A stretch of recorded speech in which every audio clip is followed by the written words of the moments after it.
And can you hear me? I can hear you, Bob. Okay, great. One thing a lot of people don't know is that you used to be a pilot, and I guess you got your pilot's license when you were pretty young. You know, Bob, it's actually when you first start into your flight school, you'll get into the first part of it, and what happens is when you'll have usually average of about 20 hours or so, but for myself, I was lucky I did it in 10 hours. And they'll always tell you that moment you won't know when it will come. You'll think this won't be the day. And what it's called is you solo, and that's when you fly for the first time for yourself. It's called your student's pilot's license. And I remember a long time ago, just like it was yesterday, I had really flown a couple of times out before, not that great.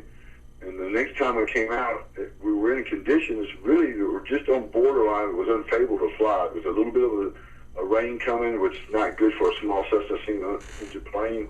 And it had a little bit of a crosswind. A 20-mile-an-hour crosswind is almost over the limit what a plane like that would take. We were right on the verge of it. So I just thought for sure that day I went solo. And my pilot instructor, Jerry Stevens, I remember I land, and he says, pull over to the side, and what they do, they get right out there on the landing strip and they watch you. So I let him out, and I took off. And I remember the last call letters of the airplane was 68 Foxtrot. And I was so nervous, just like I couldn't get it out. But I'll never forget it, Bob, for the first time, and I was a teenager. Yeah. I flew one Cessna 72 for the first time by myself, and then to me that was probably the greatest accomplishment of my whole life. Wow, yeah, that's incredible. I tell you, I don't know if I'd have the guts to do it. It's just the heights gets to me a little. Well, the thing is, Bob, is things like that, and I'm not trying to sound like make this look or sound cocky or anything, but when it is. Not very many people can do it, Bob, and so when I did it and I was up there, you'll know that people can do this because it's really hard because there's 19 things at one time to take off and land an airplane. And what it does, when you're up there by yourself in an airplane, 2,000 feet looking down, at that moment you are above everyone because you're doing something that everybody wants to try. And of course, my father was a pilot, and it just I always myself, Bob, wanted to be an acrobatic airline or do stunt flying and stuff like that. Wow. Now, did you ever work doing anything with your pilot's license? No, Bob, I was only a teenager when I soloed. By the time I got out I was in flight school, it wasn't probably a year after that I got into wrestling, and I didn't have a chance to do any type of flying for money. But I never had a chance to even fly again on my own because after 6 like 1 year of not flying or being what's called checked out, Bob, even if you're a pilot of a Boeing 747, if you haven't ever been, say, every airline that aircraft that you get in, Bob, you have to have been checked out and okay by the Federal Aviation. Someone that's guided and has got able to say, okay, Bob Moran has flown this Cessna 172, he's okay to fly. But if you've never flown one, which everyone usually does, but if you haven't been checked out one in 1 year, you're not allowed to take off in the aircraft. Wow.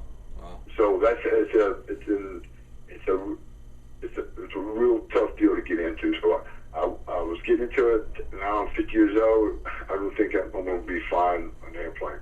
No. Now, question for you. Now, how old were you when you actually got involved with wrestling? Bob, I was just as a teenager, be 19 or 20 years old. And what it was, I was in a gym in Memphis working out, and just a real quick education for people that don't know about wrestling. A long time ago, Bob, before there was the WWF or things like that, there was to the United States, there were probably 15 or 20 little small territories, and Memphis had one. It was called Memphis Championship Wrestling, and all the guys that you would hear of, like Randy Savage, Hillbilly Jim, those guys that were there a long time ago, Lady Poffo, Jake Roberts, all them, they worked the Memphis territory, Hulk Hogan. And then I met these guys in the gym, and they said, what do you think about doing? Well, I had an opportunity I had a scholarship offer at a small college, and I was thinking about going get that, and maybe after 2 years of college, I might make it in the NFL. And they said, man, at that time, Bob, the money at the NFL, this was 2 million years ago, it wasn't that great of money, especially for someone like me who was scheduled to be. It's been hard for me to make it anything probably more than an offensive lineman. I'm not knocking offensive linemen. Back in those days, a good paycheck for them was $50,000 a year. And they just said, you can make this in wrestling. Well, just like a lot of people, Bob, I married young, had a child young, and my wife was pregnant with a child coming. I didn't have 2 years to go to college. This seemed like an opportunity that I could get in right away. I wasn't a wrestling fan, haven't watched wrestling since I was probably in the 3rd or 4th grade. Didn't know anything about wrestling, but I knew it was an avenue to make money. And that's how I got into it.